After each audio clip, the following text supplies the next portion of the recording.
C'est qui ton favori? Qui va gagner l'Euro? Bah ouais, je sais ce que tu vas me dire. Pour moi, c'est l'Angleterre. Enfin. Aïe, aïe, aïe. Écoute, bah ouais, ils ont perdu là, ça y est, c'est fait. C'est fait, c'est fait. 1-0.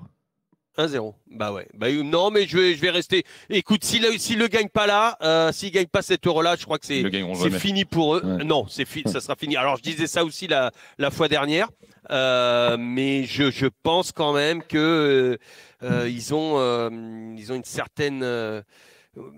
Écoute, quand je regarde le 11 de l'Angleterre, fais voir aujourd'hui comment ils ont joué là. Ouais, non, mais attends, tu vois pas l'équipe, toi. Le gros problème sur la défense centrale. Kane, Ouais, Palmer.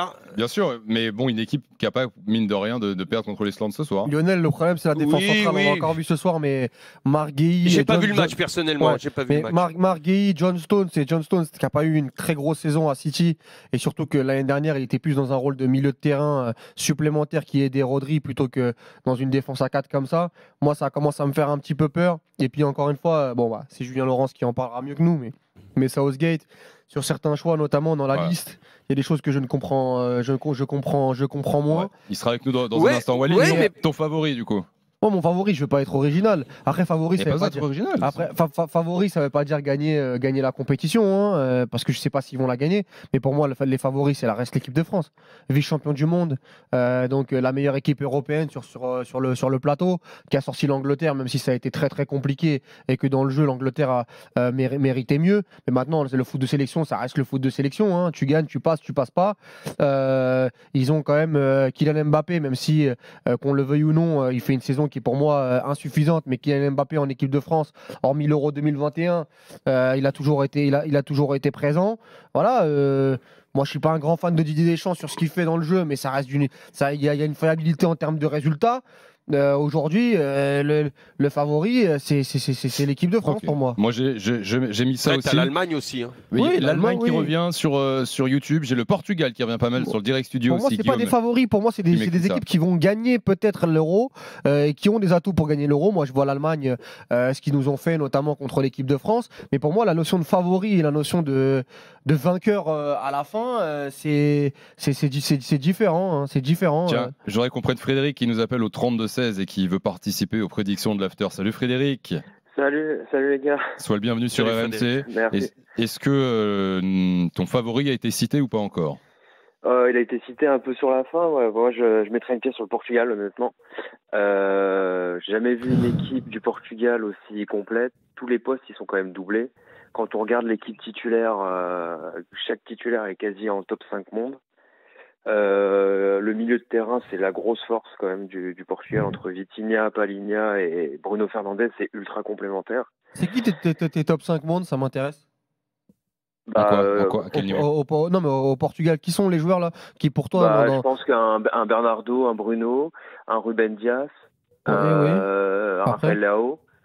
Ouais. Enfin, après Rafael Leao avec le Portugal, il va falloir qu'il monte beaucoup plus que ce qu'il monte d'habitude. D'accord, je suis d'accord, mais après, je pense qu'il peut être capable de voilà. Et après, quand tu regardes les remplaçants, il y a quand même des remplaçants d'hyper grosse qualité quand même au Portugal. Et toi, Walid, tu parlais de la France. Franchement, la France en défense centrale, ça fait très peur quand même. Voilà, ça fait très peur au poste de numéro 9. Autant que l'Angleterre. Enfin, la défense centrale, moins que l'Angleterre. Moi, je veux bien, les gars. Moi, je suis là. Je parle de Konaté et de Upamecano parce que j'ai beaucoup d'exigences avec l'équipe de France. Mais je pense que avoir Saliba, Upamecano, Konaté, Benjamin Pavard. Avec les saisons qu'ils ont fait. Non, d'accord, mais enfin, Benjamin Pavard, il fait une bonne saison. Saliba, il fait une bonne saison. C'est moins fort que regarde la défense. Ruben Dias ou Pepe. Non mais d'accord, mais aujourd'hui, Antonio Silva, il a fait une si grande saison que ça à Benfica. Moi, j'ai pas tout suivi. Oui. Mais quand je l'ai vu contre Marseille et contre Toulouse, autant moi l'année d'avant, je l'avais trouvé monstrueux, autant cette année, je l'ai pas trouvé. Il faut faire attention, Walid, par rapport à ça, parce que tu as des joueurs qui sont. Il faut beaucoup regarder la complémentarité des joueurs. Tu as des joueurs qui peuvent être excellents dans leur club, mais qui arrivent en sélection, qui sont complètement perdus avec des animations différentes. C'est vrai, il faut faire très attention à ça. Au 32-16 pour vos prédictions, donc on va avancer. Frédéric, est-ce que tu as une surprise, un flop et un joueur qui va marcher sur l'Euro à nous donner ce soir? Je pense qu'un Phil Foden, il peut faire un gros Euro. Ok. S'il continue. Après, en flop de sélection, franchement, l'Espagne, c'est pas top. Pas top. Après, l'Espagne, on dit toujours c'est pas top. Et c'est jamais top ces dernières années. Oui, mais d'accord, mais ils sont toujours. Ça fait vraiment pas rêver par ils sont toujours durs à sortir. Ils viennent de gagner la Ligue des Nations. Bon, ils sont sortis par le Maroc au tir au but, mais ils avaient fait demi-finale d'Euro. Moi, j'ai des doutes sur le sélectionneur, mais à chaque fois, on dit que l'Espagne, c'est ridicule. Je crois que les joueurs aussi. C'est qui ton flop à venir pour toi, Walid, sur cette Euro? Moi, mon flop, j'ai peur de l'Italie, moi. Ah. Parce que ils sont dans une poule très très complexe avec Espagne, Croatie et Albanie. Et quand je vois le vivier notamment, alors il y a des joueurs de qualité, attention, hein, Scamacca, Chiesa, au milieu de terrain, tu peux avoir encore du Barella, du Jorginho, Donnarumma dans les cages, Bastoni derrière, mais je trouve ça quand même. Je me dis que ça peut être un tournoi bourbier pour l'Italie. Après, c'est qu'un ressenti et c'est très dur de s'affirmer. Mais je vois, je me dis que l'Italie, ça va être compliqué. Qui tu vois? Quelle nation tu vois flopper? Moi, les deux ont été cités. Pour moi, les deux ont été cités parce que quand Frédéric a donné l'Espagne, j'ai dit je vais dire l'Italie. et Walid a donné l'Italie. Pour moi, ces deux équipes-là sont en réel danger. L'Italie, tenant du titre, je les vois pas. Je sais même pas s'ils vont passer l'écart. À voir. Et puis l'Espagne, je suis tout le temps déçu. Je suis pas certain que l'équipe elle-même. Moi, je suis pas convaincu. Je sais plus si c'est Walid ou Frédéric qui disait par le sélectionneur. Mais je pense que les joueurs non plus ne sont pas convaincus. On voit plus la grande Espagne. Pourquoi l'Espagne a été grande? Parce que l'Espagne tenait sur deux équipes en fin de compte et surtout sur le Barça. Et depuis que le Barça n'a plus autant de joueurs qui compose cette équipe nationale, c'est devenu une équipe nationale. Avant, l'Espagne était très forte parce que c'était une vraie équipe. Maintenant, c'est une sélection. Et les gars, moi ce soir, je vous annonce le flop de cet Euro. C'est maximum grand maximum, c'est quart de finale et encore, je pense que ça s'arrête en 8e en fonction du tirage. La Belgique, messieurs, dames. Je suis pas d'accord, moi. La Belgique, énorme flop à venir. Voilà. Je suis pas d'accord. Et mettez tout ça de côté. Quand la Belgique va gagner l'Euro, n'hésitez pas à me le ressortir. Pour le coup, pour moi, la Belgique, ils peuvent faire quelque chose. C'est-à-dire, ils vont pas gagner l'Euro, mais je te dis que pour moi, déjà, ils ont une poule Roumanie, Slovaquie. La poule est facile, mais après. Enfin facile, on va attendre, mais en tout cas, elle est abordable. Ils vont en sortir. Slovaquie, Roumanie, Ukraine. Et moi, tu sais, souvent dans le foot, tu te dis, c'est quand les sélections, on les attend plus du tout. Ils peuvent faire un truc. Et quand on les attend, c'est souvent là où ils se vautrent. Ils ont quand même encore des joueurs. Non, mais la génération dorée est passée. D'accord, mais ils ont encore des joueurs. Moi, je te dis, ils ont au milieu de terrain un Tielemans, un Jérémy Doku, un Kevin De Bruyne, un Lukaku. Voilà, je sais pas. Je me dis que bon, ils ont pas Courtois et ça va être Mats Hummels, mais je me dis que avec beaucoup moins de pression, ils peuvent faire. Après, je te parle de un quart ou une demi avec un tirage abordable. Quart maximum. Mais je les vois pas. Je les vois pas flop. Ce qui m'embête pour la Belgique, c'est tout simplement parce qu'ils sont passés à côté jusqu'à maintenant avec leur génération dorée et qu'ils se sont regardés avec cette génération dorée et derrière, ils n'ont pas préparé l'après-génération, justement. Et là, ça m'embête parce que je ne les trouve pas bien encadrés. Ouais. Frédéric, merci d'avoir été là. Bonne soirée. À bientôt Frédéric, merci d'avoir été là. Petite surprise de l'Euro, pour moi ce sera la Géorgie qui passera les poules. Petit jeu des prédictions également, à une semaine du début de l'Euro avec Walid, avec Lionel. Polo, quel est ton favori sur cet Euro? J'en sais rien du tout. Parfait. Mais non, mais sérieux, en fait, je n'en sais rien du tout. Nous vivons une année assez médiocre, moyenne au niveau footballistique, et j'ai le sentiment que beaucoup d'équipes peuvent aller chercher le titre européen en 2024, et je n'ai pas envie de donner un favori ultime parce que je n'en vois pas. Je voyais la France pendant un moment, j'ai vu aussi ces matchs contre l'Allemagne, donc je sais pas. Je vais dire la France parce que le potentiel est là, mais je trouve pas qu'il y ait un super favori en fait. Julien? Hier, j'étais invité à la radio anglaise et on a fait la même chose, on a fait nos pronostics, etc. Et donc j'ai dit l'Angleterre, bien sûr. J'ai dit chauffé grave. Ils étaient là en disant mais non, mais arrête, vas-y, tu te moques de nous là, tu te fous de notre gueule, tu fais des mind games, tout ça. Et j'ai chauffé grave. Bien évidemment, j'aurais parlé du Sylvain Paul anglais, tout ça. Je leur ai dit même avec Southgate, vous serez peut-être quand même capable de gagner. Vous n'avez plus Maguire, vous êtes débarrassé de Maguire. Donc je vais rester sur la même lignée et je vais dire l'Angleterre. Merci Juju. Je pense que sincèrement, ça veut dire que ça passe aussi par un grand Bellingham, un grand Stones, non? Ouais, alors Bellingham n'était pas là aujourd'hui. Les amis, l'Angleterre qui gagne en Allemagne, c'est pas possible. Imagine. C'est pour ça, mon Polo. C'est pour ça, je te dis ça. C'est pour ça. Ça va arriver à un moment parce ils ont une trop belle génération, même avec un entraîneur aussi bidon. Que ce soit là en Allemagne, après tout ce qu'ils ont vécu, ce dont par quoi ils sont passés, la défaite lors du dernier Euro en finale contre les Italiens au tir au but, etc., etc. Voilà, ce sera là. On fera une statue à Southgate qui la mérite pas du tout, mais bon, c'est pas grave. Et on t'appellera pour l'inaugurer. Ou Foden. Voilà, bien sûr, c'est moi qui enlèverai le drap, bien sûr. Le drap, exactement, dessus où je couperai le petit truc. Et puis voilà, on aura le ballon d'or pour Foden et Bellingham, et ce sera très bien comme ça. Est-ce que vous voyez une surprise, les gars, Walid et Lionel, pour commencer, si vous aviez une petite pièce, un petit euro à mettre, la Hongrie, mais là, pour faire quoi? La Hongrie pour faire quoi? Parce que je regarde depuis un petit moment, ça fait. Non, mais pour aller jusqu'où quand tu dis surprise, pas pour gagner l'euro. Jusqu'en. Non, pas pour gagner l'euro, mais moi je les vois sortir de la poule. Style. Tu sais, moi, j'adore ce que j'aime beaucoup dans ces équipes-là, c'est qu'en fin de compte, justement, ce sont des équipes et pas des sélections. L'entraîneur hongrois ne change pas beaucoup. Alors, c'est vrai qu'il y a une contrepartie, c'est qu'ils vont être attendus parce qu'ils savent à quoi s'attendre, les adversaires. Mais quand tu es une sélection, que tu rencontres une véritable équipe, c'est très compliqué à jouer. C'est une équipe, attention, on les a vus contre la France. Hein, on a eu du mal. On fait un partout on fait un partout contre eux. Ils battent Polo doit s'en rappeler, ils ont battu l'Allemagne, l'Angleterre 4-0, ils leur mettent. Attention à cette équipe. Attention, même s'ils ont perdu le dernier match amical. En quart. OK. Moi, je les vois en quart. Ils vont créer une grosse surprise en huitième. Je pense qu'ils vont sortir du groupe. J'en ai une qui. La Suisse, l'Allemagne et l'Écosse.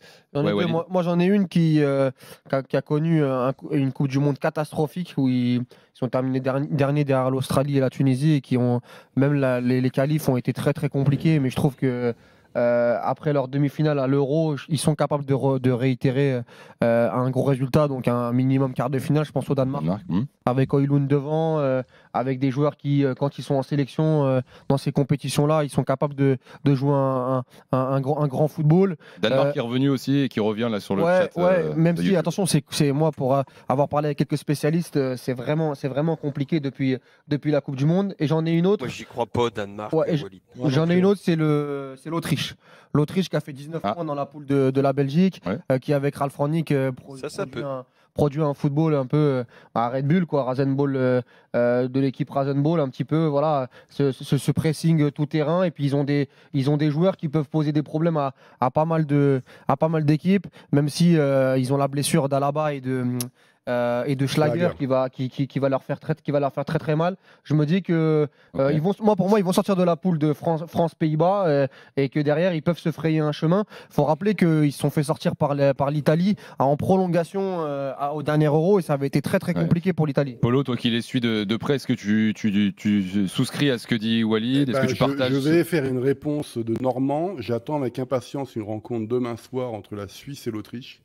Ça fait des années que je pense que l'Autriche est supérieure à la Suisse et à chaque fois l'Autriche se plante face à la Suisse. Et le groupe de la France est évidemment très compliqué pour l'Autriche. Je les ai évidemment vus contre la Serbie, mais ils ont bien joué pendant 30-35 minutes. Ça a été beaucoup plus compliqué en seconde mi-temps. Et surtout, moi par contre, ce qui m'a plu, c'est que lorsqu'ils ont été dominés par la Serbie en seconde mi-temps, c'était une équipe de clébards. Et ça, j'aime ça. Parce que tu sens la patte de Ralf Rangnick, Walid l'a dit, c'est l'école de Red Bull, etc. Il y a quelque chose, malheureusement Alaba, malheureusement Schlager, malheureusement Kaladzic. Ils ont perdu leur gardien aussi titulaire. C'est chaud. Donc il y a une faiblesse chronique à ce niveau-là. Et puis le groupe de la France, quand même, Pologne et Pays-Bas, je sais pas ce que vaut vraiment la Pologne, j'ai pas eu le temps de voir le match ce soir, mais les Pays-Bas sont quand même au-dessus de l'Autriche. Donc ça va être délicat de sortir, mais j'ai pas l'impression qu'ils vont se prendre 3 raclés, quoi. Et toi, tu avais une autre surprise éventuellement, Polo c'est pas vraiment une surprise parce que c'est une équipe qui compte et qu'on oublie tout le temps, c'est le Portugal, quoi. Et, moi aussi, je suis d'accord. Et cette équipe, moi je sais qu'on en fait des caisses chaque année sur les Pays-Bas, mais quand on voit ce que sort comme joueur le Portugal à chaque compétition, moi j'ai bien envie d'avoir une véritable. Ça serait une surprise quelque part qui remporte l'Euro, mais pas si grosse que ça en fait. Et dans des sélections que je trouve extrêmement moyenne, encore une fois, parce que je trouve que la saison 2023-2024 n'est pas bonne footballistiquement, ce serait pas surprenant que le Portugal vu l'effectif, ce serait pas surprenant. Après, vu les derniers résultats où on les attend souvent et ils sont souvent décevants, dernier Euro, ils avaient perdu contre la Belgique en 8e, la Coupe du Monde d'avant, l'Uruguay, là le Maroc sur la Coupe du Monde 2022. On a le sentiment quand même qu'ils n'arrivent pas à passer le cap en grosse compétition. Ça, c'est ça ma grosse réserve. Après, sur les qualités des joueurs, oui, évidemment que. Et puis, il faudra voir Roberto Martinez aussi. Absolument. Et Julien, j'ai l'impression que tu partageais cette. Ouais, moi j'aime beaucoup l'Autriche malgré les blessures. C'est ce que j'aurais dit aussi avant, si j'avais eu la parole avant Walid. Et pareil pour le Portugal, je suis d'accord avec Polo. Il y a aussi l'inconnu Cristiano Ronaldo. Moi, je sais pas à son âge maintenant. C'est ce que j'allais vous dire, les gars. Parce qu'il n'est pas très rassembleur dans le groupe. Hein.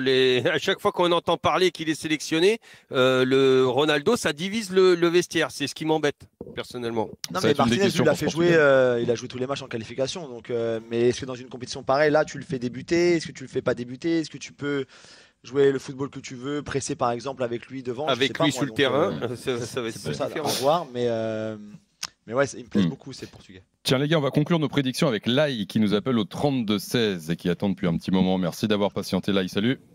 Salut l'after, salut tout le monde. Ça va Lai, t'es en pleine forme? Ah ouais, ça va. T'es excité une semaine de ce début d'Euro un peu?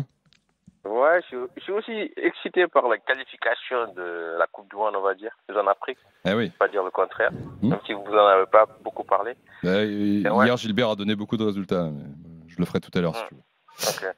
Mais sur l'Euro, bien sûr, je suis excité aussi par rapport à l'Euro. Moi, le favori que je vois vraiment, Lionel, je t'aime beaucoup, hein, mais je suis totalement contre les deux avis que tu as mis.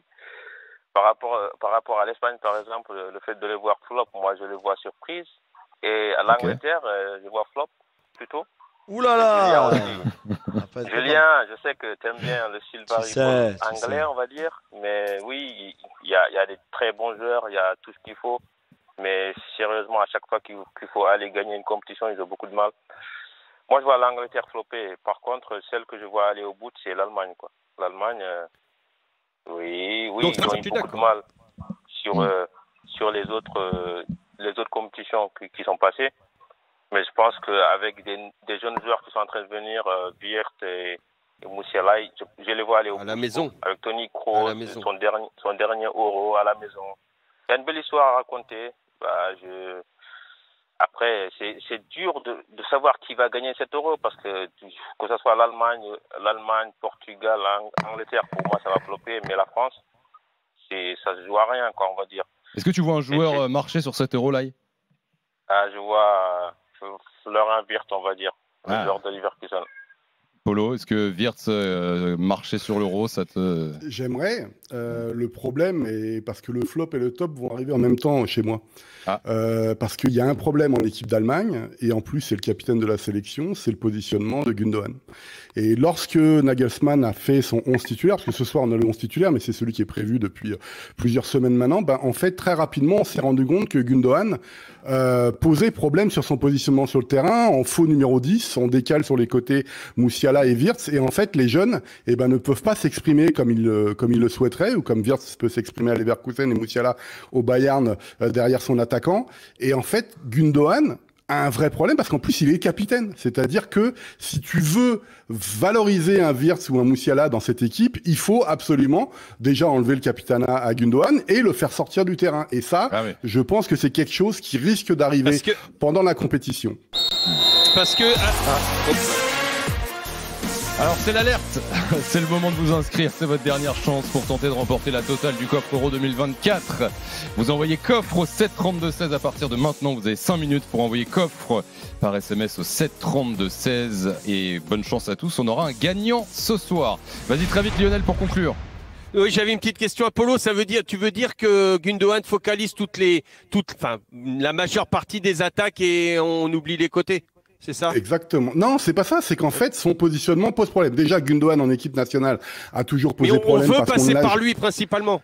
Voilà, c'est ça. Et en fait, c'est les vrais. En fait, tu te rends compte que Toni Kroos et Andrich, enfin le 11 de départ, on le connaît, préfèrent passer le ballon directement à Wirtz Musiala pour créer évidemment de l'efficacité, etc. On joue avec un faux neuf, ce qui est aussi un autre problème avec l'équipe d'Allemagne en ce moment avec Havertz, malgré sa super saison Arsenal. Et Gundogan, on ne sait pas ce qu'il fait en fait. Et le problème, c'est que Gundogan n'a jamais brillé en équipe nationale. C'est fou la différence entre le club et la sélection, c'est quand même une dinguerie. Je t'en parlais tout à l'heure. Surtout si tu mets des faux ailiers, des faux 10, des faux 9, ça fait quand même une fausse équipe. Ça fait quand même embouteillage dans l'axe, quoi.